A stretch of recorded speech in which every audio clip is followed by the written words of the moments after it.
Hi, good morning and Assalamu alaikum. In Islam, when we greet somebody, we say Assalamu alaikum, which means peace and blessings of God be upon you. My name is Tariq Azim, and I am an Imam or missionary with the Ahmadiyya Muslim community.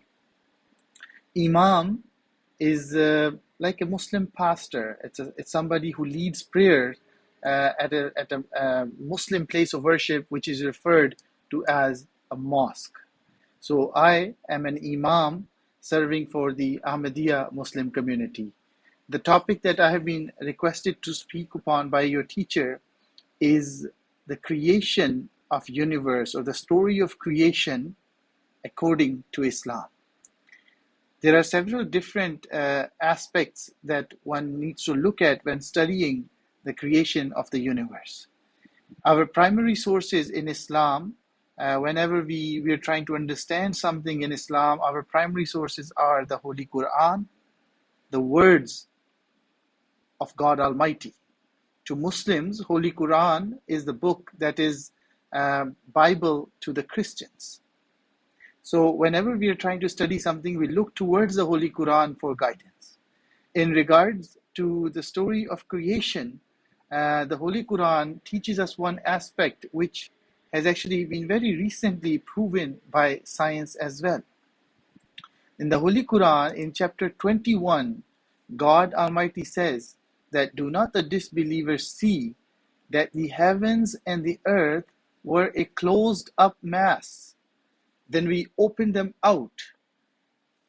In this verse, God Almighty is hinting towards one of the most recent theories or discoveries that scientists have made in regards to creation of the universe.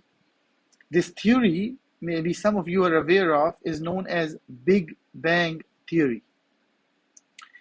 In this theory, basically what the scientists believe is that the universe, everything that exists in the universe was a small condensed mass, like a small ball.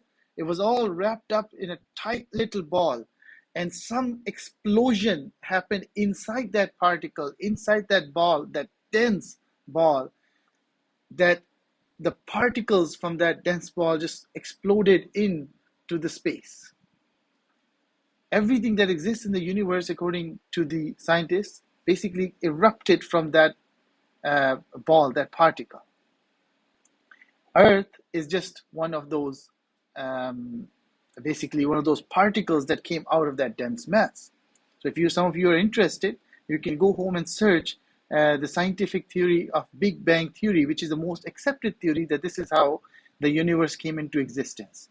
Very interestingly, Holy Quran, the book for the Muslims, which was revealed 1400 years ago from today, 1400 years ago, gave us this very description in the verse that I quoted earlier.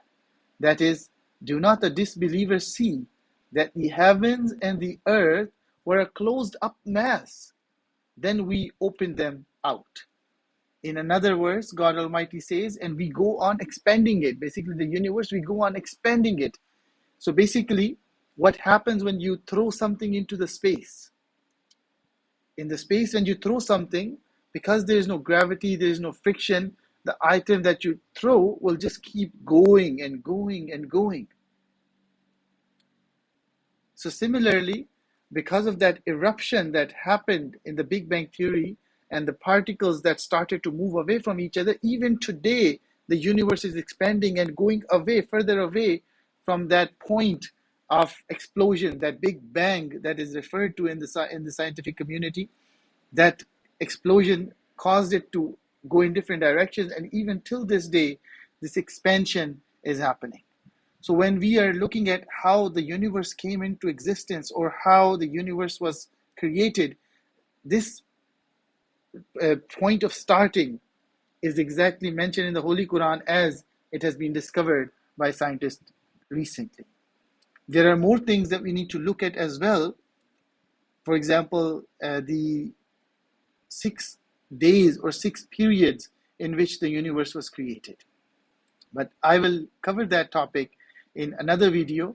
But in this video, I just wanted to present you with the verse of the Holy Quran that is from chapter 21, verse number 31, which talks about the Big Bang Theory, that how the universe came into existence. One thing that I personally find very amazing and beautiful about the religion of Islam, that's why I follow it, that's why I adhere to it, is that I find it to be very logical and practical. Whatever is mentioned in the Holy Quran, we see that science is not something that is contrary to it. Rather, both things go hand in hand and they support each other. In the Holy Quran, we find hints and clues to a lot of different scientific matters, just like this Big Bang Theory. So, again, as I mentioned, the hints and clues were mentioned 1400 years ago in the Holy Quran as well. I will cover more of this in another video. Thank you for paying attention and listening so closely.